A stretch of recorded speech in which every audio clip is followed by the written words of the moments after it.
네, 안녕하세요. 미국 주식 멘탈 케어하기 멘탈이 전부다입니다. 네, 오늘 시장은 혼조세였는데요. 다우는 0.5% 하락한 반면 나스닥은 1% 상승하면서 강세였습니다. 덕분에 S&P도 같이 상승하면서 오늘 또다시 신고가를 경신했고요. 나스닥은 오늘의 강한 상승으로 당연히 신고가를 경신했습니다. 그래서 14,000 스닥을 넘긴 지가 엊그제 같은데 어느새 14,500 스닥까지 와버렸어요. 그래서 15,000 스닥이 그렇게 많이 남지 않았습니다. 오늘 채권 수익률은 5 베이시스 포인트나 급락 수준으로 하락을 했고요. 그로 인해 오늘 나스닥의 강세에 힘을 보태줬습니다. 항공우주 기업 중 최대 기업인 보잉이 2023년까지 장거리 항공기에 대한 인증을 받을 가능성이 낮다는 소식이 전해진 이후에 오늘 주가가 3% 이상 급락을 했습니다. 보잉은 다우에서 꽤 높은 비중을 차지하는 기업이기 때문에 오늘 다우가 하락한데 일조를 했다고 볼 수 있겠습니다.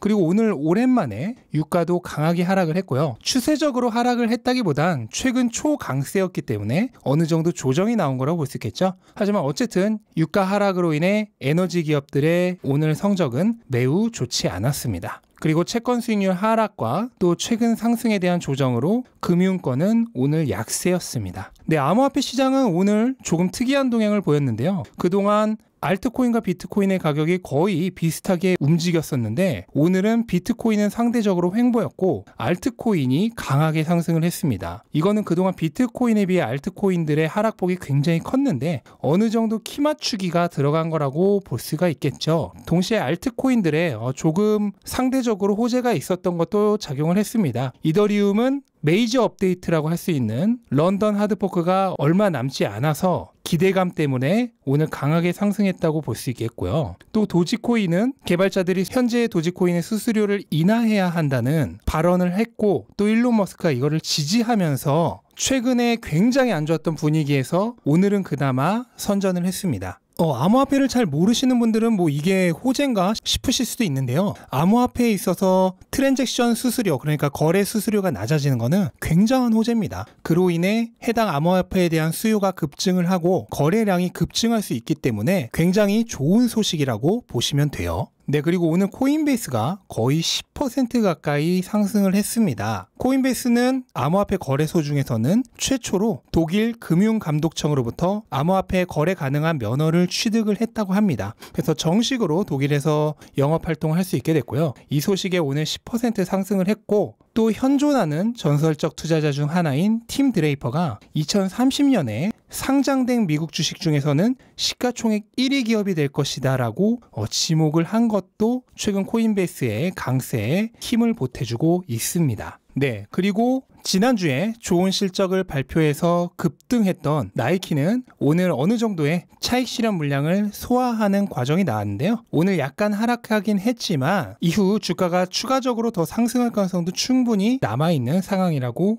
얘기할 수 있겠습니다. 네, 그리고 버진 갤럭틱은 지난주 유료 승객 탑승 가능한 라이센스를 취득한 이후에 급등했죠. 그래서 오늘은 약간의 차익 실현이 나왔다고 보면 될 것 같고요. 장 초반까지만 하더라도 지난주 고점보다도 더 높은 가격까지 올라갔는데 차익 실현 물량이 나오면서 약간은 하락을 했고요. 근데 앞에 말씀드린 나이키와 똑같습니다. 급등 이후에 차익 실현 물량이 나온 것에 불과하기 때문에 이것을 보고 고점 징후다라고 섣불리 얘기하기는 힘들고 얼마든지 추가 상승이 가능합니다. 그리고 오늘 이항이 11% 상승을 하면서 최근 2, 3주 정도의 횡보권을 끝내고 다시 재상승하는 모습을 보여줬습니다. 뉴스에서는 코로나 구호 활동에 이항의 유인 드론이 사용된 일 때문에 주가가 상승을 했다고 얘기를 하는데요. 저는 사실 이 이유보다도 올해 초 공매도 리포트로 인해서 가격이 지나치게 하락했다는 점, 그리고 최근 버진 갤럭틱과 같이 라이센스를 획득한 기업들이 나오면서 이항도 조만간 이런 라이선스 획득 등의 호재가 있지 않을까 하는 기대 심리가 더해진 상승이라고 개인적으로는 생각을 합니다. 다만 중국 기업은 언제나 중국 리스크를 유의해야 하기 때문에 투자하실 때 반드시 주의가 필요합니다. 네, 그리고 오늘 프롭테크 기업 진로우와 오픈도어 두 회사 모두 좋았습니다. 둘 다 4%에서 5% 사이로 강하게 상승을 했고요. 마찬가지로 최근 2, 3주간의 조정을 끝내고 재상승하는 모습을 보여주기 시작했습니다. 그리고 로쿠는 정말 미쳤습니다. 오늘도 상승을 해서요. 8거래일 연속 상승을 했어요. 덕분에 이제 전고점도 그렇게 많이 남지 않은 상황입니다. 과연 이런 조정 없는 상승이 언제까지 계속될지 조금 지켜봐야 하는 상황이고, 혹시라도 신규 매수를 하시려는 분들이 있으면 그래도 지금 이 높아진 가격에 들어가기보다는 한번 조정을 기다리는 게 낫지 않을까 하는 생각입니다. 이런 중소형주를 사실 때는 기본적으로 내가 원하는 가격이 안 오면 얘 말고 그냥 다른 애 산다 하는 마음가짐으로 기다리시는 게 후회하지 않는 거래를 할 가능성이 높습니다. 네, 그리고 오늘 로블록스가 7% 상승을 하면서 최근 일주일 정도 굉장히 강력한 V자 반등을 보여주고 있습니다. 로블록스는 서학개미 순매수 상위권에 등록되어 있는 종목인데요. 기회가 된다면 한번 분석을 해보고 싶네요. 그리고 오늘 재생에너지 섹터도 초강력했는데요. 이거는 조정이 이제 어느 정도 끝났음을 확실하게 보여주는 장면이 아닌가 생각이 됩니다. 재생에너지 섹터는 최근 중소형주 중에서 가장 강하게 조정을 받았던 섹터죠. 물론 그거는 그동안 가장 많이 올랐기 때문이기도 하지만요. 네, 중국 전기차 중에서 대장주인 니오가 오늘 전기차주들의 강세에 더해서 니오의 이벤트인 파워데이가 눈앞으로 다가온 기대감으로 인해 오늘 10% 가까이 강하게 상승했습니다. 최근 니오의 강세가 정말 엄청난데요. 30달러의 바닥권에서 한 달 반 정도 되는 사이에 거의 60% 넘게 상승을 했습니다. 앞으로 30% 정도만 더 상승을 하면은 전고점에 도달을 하는데, 이 기세라면 금세에 도달할 것만 같은 모습이죠. 덕분에 오늘 다른 중슬라 삼형제도 같이 상승을 했습니다. 그리고 루시드도 오늘 7% 상승을 했는데요. 아무래도 중국 전기차주보다는 고점까지의 거리가 굉장히 많이 남아있는 상황이죠. 현재 미국 전기차 주식들은 중국 전기차 주식들과는 달리 아직은 실적으로 보여준 게 훨씬 적다는 특징이 있습니다. 중국 전기차 3인방은 이미 실적을 내면서 탄탄한 성적을 보여주고 있는 기업들이고, 루시드뿐만이 아니라 그 외에도 여러 미국 신생 전기차 기업들은 아직까지는 드림주에 가까운 주식이죠. 덕분에 이렇게 온도의 차이가 나고 있는 것으로 보입니다. 네, 오늘 헬스케어 섹터도 굉장히 강세였는데요. 텔라닥이 3% 상승하면서 최근 무섭게 상승 추세를 이어가고 있습니다. 저항선은 180달러 부근이 될 것으로 예상이 되는데요. 일단 이 지점까지는 거침없이 상승을 하지 않을까 하고 생각이 됩니다. 네, 그리고 지난주에도 소개를 드렸던 크리스퍼 캐스9 기술을 사용하는 기업 중 하나인 인텔리아가 오늘 무려 50% 상승을 했습니다. 이거는 인텔리아의 주요 치료제 중 하나가 임상 1상에서 굉장히 좋은 결과를 발표했다는 뉴스 때문이고요. 덕분에 크리스퍼 테라피틱스나 에디터스 메디신 같은 다른 크리스퍼 기술 형제들도 오늘 같이 상승을 했습니다. 제가 저번 주에도 인텔리아가 최근 주가 흐름이 굉장히 좋아서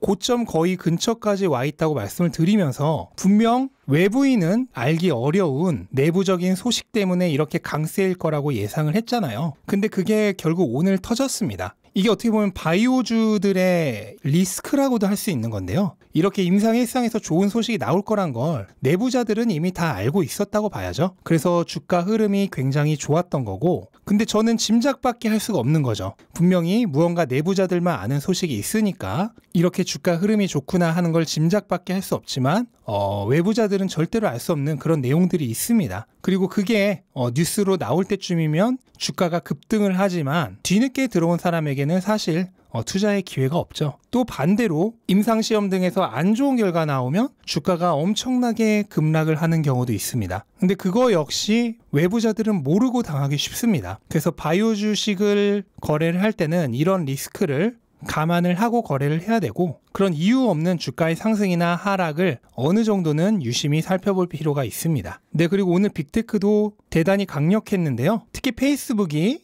오늘 법원에서 연방거래위원회가 제소한 반독점 관련 소송을 기각했다는 뉴스가 나오면서 4% 이상 급등을 했습니다. 덕분에 페이스북은 드디어 시가총액 1조 달러 기업에 가입을 했고요. 주가는 당연히 신고가를 경신을 했습니다. 오늘 매우 강한 장대 양봉과 함께 기존의 가격권을 완전히 벗어나는 움직임을 보여줬기 때문에 이후 약간의 차익 실현 물량을 나올 수 있겠지만 추세적으로 상승 추세를 계속해서 이어나갈 것으로 예상이 됩니다. 네, 그리고 엔비디아가 오늘 드디어 $800를 뚫었습니다. 종가는 아깝게도 $800 약간 밑에서 마감을 하긴 했는데요. 오늘 5% 상승하면서 거의 $800에서 마무리를 했고요. 저는 엔비디아 주가가 주식 분할 전까지 여전히 3주가량 남아있기 때문에 추가 상승이 가능하다고 생각을 합니다.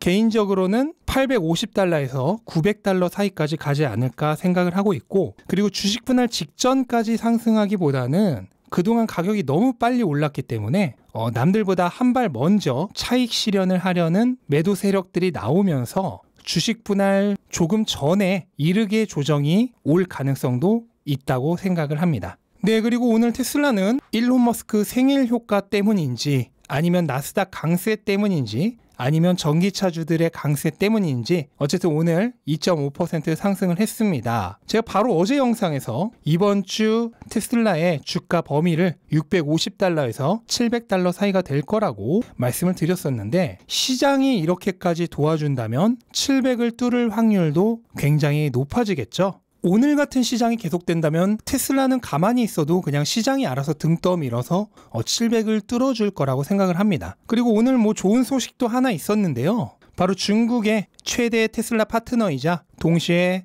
세계 최고의 배터리 기업 중 하나인 CATL이 2025년 12월까지 테슬라와의 배터리 계약을 연장했다는 소식입니다. 이렇게 되면 테슬라의 배터리 수급 관련 밸런스는 더욱 안정적으로 유지가 되겠죠. 배터리는 전기차 수급에 결정적인 영향을 줄 원자재이기 때문에 세계 최고의 배터리 기업 중 하나인 CATL과 장기간에 걸친 공급 연장 계약을 했다는 것은 테슬라에게 있어서는 굉장히 도움이 되는 소식이었습니다. 네, 오늘 이렇게 시장 둘러봤고요. 네, 오늘 이렇게 기술주, 성장주들이 굉장히 강세였습니다. 월요일부터 이렇게 강한 모습을 보여줘도 괜찮을까 싶을 정도로 강세였는데, 제가 지난주 주말에 영상을 만들면서 정말 오랜만에 다음 주 주식시장이 기다려지는 주말입니다 라고 말씀을 드렸었는데 정말로 그런 모습을 보여줬습니다. 그래서 이번 주는 일주일 내내 저희 투자자 여러분들이 기분 좋게 시장을 기다리는 정말 오랜만이죠, 그런 한 주간이 되지 않을까 하는 희망적인 상상을 해보면서 오늘 영상을 마치도록 하겠습니다. 영상 도움되셨다면 구독과 좋아요 부탁드리고 즐거운 하루 되시기 바랍니다. 감사합니다.